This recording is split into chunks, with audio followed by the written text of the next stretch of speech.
Okay, so this is my next video about Essential Skills quiz number 8.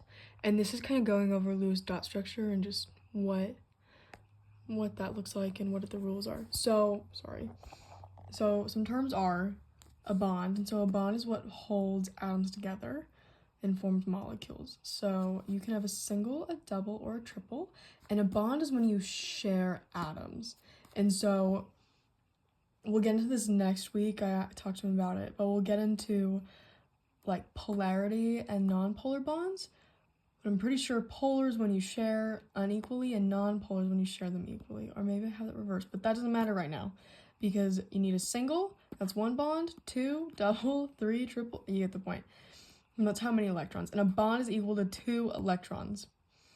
And then this is valence electrons, and that is the number of electrons in the outermost shell of an atom. So for example, the noble gases have a full shell. They have a full 8. Unless it's helium, it has a full 2. And so the 1s2 orbital has 2 electrons. 2. And so hydrogen and helium are happy when it's full. 2 instead of 8. And then that's the octet rule, which I kind of just got into, where everyone's happy when they have a full shell. Everyone wants to be a valence. Everyone wants to be a noble gas. And a noble gas is very stable because it has a full octet. And we'll get into hypervalency and what that kind of looks like with the octet rule. Not now, but later on, because we're going to go over that more next week. So, and then an electron pair is just 2 electrons. But you see when you get into the Lewis dot structure, like kind of what that means. And then what that means for shapes and naming. And then a central atom. A central atom is the atom where everything connects to it. Now, some rules for bonding. Hydrogen is never a central atom. It's always going to be on the outside because, like, you can't, it can only bond once. So, that kind of, you can't do anything else with it. Carbon is usually a really good central atom because it likes 4 bonds. So you can bond 4 things to it, and that works out. Oxygen really likes 2 bonds. It's not usually like a central, but 2 bonds makes it content. Okay, and then you must follow the octet rule when, doing Lewis dot structures and deciding what's stable, what's not, and who's happy. And whatever.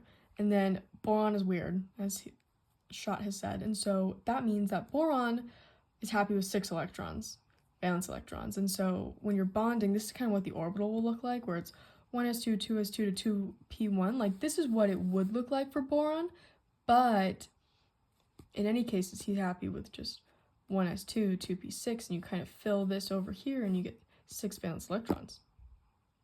It's just based off where boron's kind of sitting in the periodic table of elements. So those are some rules, and I'm going to go over an example real quick with steps. So first step, count up your electrons. I did that here. So sulfur, bromine. Don't ask me to name it. Okay, sulfur has 6 valence electrons. Bromine has 7 times 2, 14. 6 plus 14 gives us 20 valence electrons. We can't see that right there. So now we're going to have 20 electrons to give out to this. Well, first off, we need to make a bond. So 1 bond per atom. So 1 bond per atom. Okay. 1 bond per atom.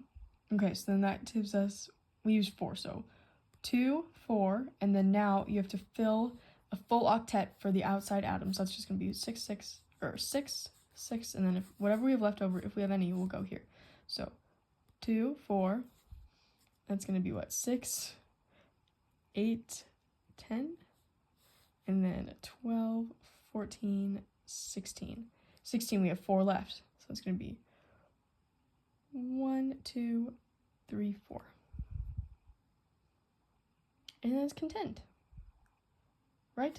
Wait, hold on. 2, 4, 6, 8, 10, 12, 14, 16, 18, 20. Yeah. So there it is. So then when it comes to a shape on this, I don't know which one I took off.